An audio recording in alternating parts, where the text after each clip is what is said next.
Hey VC, this is Carlos from As the Table Turns. I just wanted to come on here and do the I Got You Covered tag. I forget who started it, but I saw it from Elliot Cruz, Lazy Dog Records. And so I just wanted to come on here and do that. So first question is, album cover that is not quite what you think it would be. So an album cover, you look at it and you're not sure what type of music it is. I think both of these albums are a little ambiguous to what they are. Anyway, J.J. Cale, Naturally. I mean, if you looked at that and you didn't know who J.J. Cale was, I wouldn't know what this record was going to give me. Yeah. Anyway. Don't understand what it really means anyway to him, but I don't know if that's supposed to be him. But yeah. Then, if you didn't know this band, you wouldn't know. If you only knew this band by their music and not necessarily the record cover, you wouldn't know what this was. But I mean, I think this might be a common one that people show.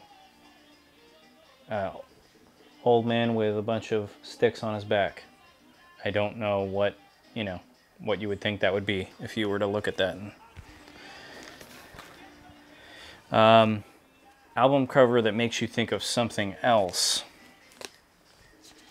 This album cover makes me just think of, art. Doesn't make me necessarily think of any sort of artist or anything, but it's the band.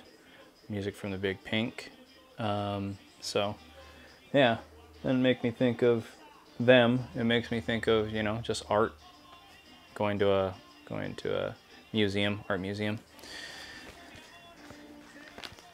I don't really have any records or record covers that disturb me. I kind of try and stay away from stuff that's going to disturb me or that is not nice to look at. I really enjoy getting albums that have nice record cover art, yeah. So I don't have any that disturb me. I couldn't fulfill that question, but yeah. Favorite simplistic album? I think this is pretty simplistic. Just a picture of Bob Dylan. No words, no nothing. But yeah, New Morning by Bob Dylan. I would say that's pretty simplistic. Best and worst album cover by one artist. Let's get these out of here quick. And I would say Bill Evans Trio. At Shelley's Manhole in Hollywood, California. I mean, it's not horrible, but it's, I don't know what this is. I think that's Bill Evans. That's his silhouette in front of a, pretty gritty wall. But yeah. Anyway, I don't think it's necessarily anything to write home about. It's not great, but I think this is his best cover album, or cover art for his album. Just really love this one. Very elegant. Yeah. Awesome. Record label with basically just the artist's name. I didn't really have, I have 150 albums. I don't have 2,000, so I can only get so many. This has all the names of the songs on it as well, but it's Mitch Ryder and the Detroit Wheels Greatest Hits. Just has their name on it and the names of the songs. There's no picture, no art, but yeah, that's what I got for that one. Album that makes you smile when you look at it. This one kind of makes me smile when I look at it, because he's smiling, he's laughing, he's having a good time, so it kind of makes me, whenever I get it, I kind of have a grin on my face, or at least a little smirk. Yeah, but yeah, he's fun to listen to. like the other ones that didn't depict what the music might sound like. I think this one picks it up pretty well. That's Louis Prima right there. You're gonna have a good time listening to him. Now I'm supposed to pick a album that makes me sad. I don't really have one that makes me sad, but I think that this kind of makes me sad because I look at the years 1924 to 1930, and the reason why it only goes that far is not because this isn't a full collection, is because he died in 1931. So that kind of makes me sad, is that we didn't get more music from Bix Beiderbecke. So yeah. Christmas in July. Favorite Christmas album cover.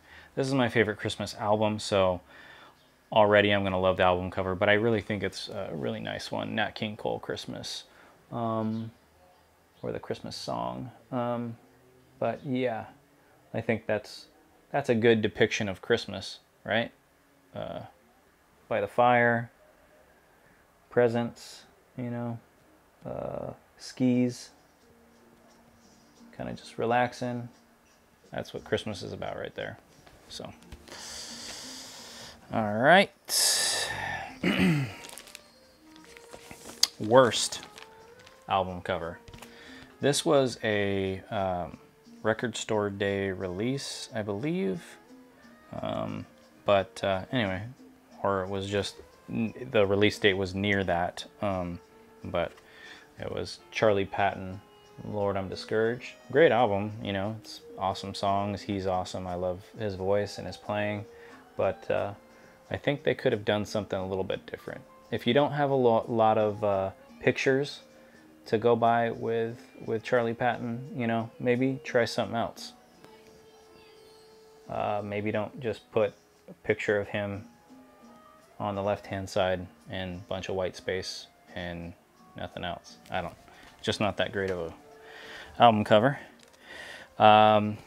Artist debut album cover.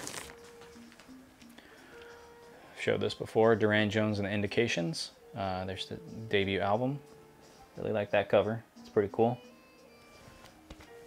Once again, depicts kind of what you're gonna hear. Some nice soul. Album cover that is pleasing to look at. It's the Carter family, but you know, it's a nice landscape of the country. It makes you think of the country and just kind of pretty to look at. But yeah. And I added one. I didn't know why this one wasn't a part of it, but I kind of added one. I know there's the bonus Beatles one, which I will show, but I wanted to add one, and that's, you know, coolest cover, album cover. You know, not necessarily the most pleasant to look at, because pleasant to look at means, you know, kind of gives you a relaxing feeling, to me at least. But, you know, art to me is pleasant to look at as well. But anyway, the Zombies, Odyssey and Oracle. Really think this is a cool album cover. I mean, it's just got tons of stuff going on. Very psychedelic, you know, it's going on the whole psychedelic thing. So I think Psych Records have something over a lot of other album covers where they're able to do some crazy stuff and kind of show off. So I think that's a really cool one. But I also think, and I should have done this prior, but I'll take this off because it gets in the way. But I think this is one that everyone kind of agree on, and that's Bitches Brew. Just a great album cover there. Kind of unfold it, the whole thing there. I mean, that's pretty impressive, right? As an album cover, I would say. That's a cool album cover. Next is the Beatles. I only have these Beatles albums. I want to go ahead and get all the collection. I thought I wasn't going to, but after thinking about it, I'm like, I just need to go ahead and get, every Beatles album.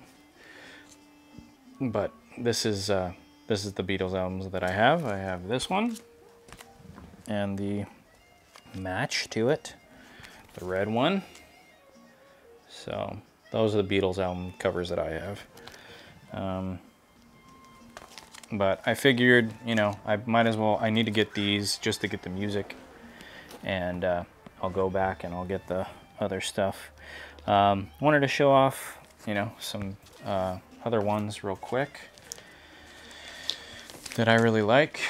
I think this is a really cool, once again, I think the cool factor, this isn't about design necessarily, has design factors in it, but I love the outfits they're wearing. I love this band, and I love the fact that they went out and got these outfits for this album cover, and that is the Flying Burrito Brothers. Look at those outfits. Those are really cool. Basically going on that whole country vibe of the rhinestone cowboy kind of look, but really cool. I think there's a documentary about the guy that makes these, that used to make them for all the country artists, and I believe he's down in Mexico, but he's either down in Mexico or he's a Mexican American, and he made them. But yeah, really love it. Love the 70s vibe of the font up top. That's really cool. And then also the follow-up album. This one's not as cool, but I do like the burritos that are there. I mean, that's just kind of right in your face. And they're, once again, covered with some sort of rhinestones or sparkly sequins. So, Burrito Deluxe, Flying Burrito Brothers. But anyway, that is all I have for you. Thank you for watching. And if you want to subscribe, if you like what you see, please subscribe, comment below, give me a like.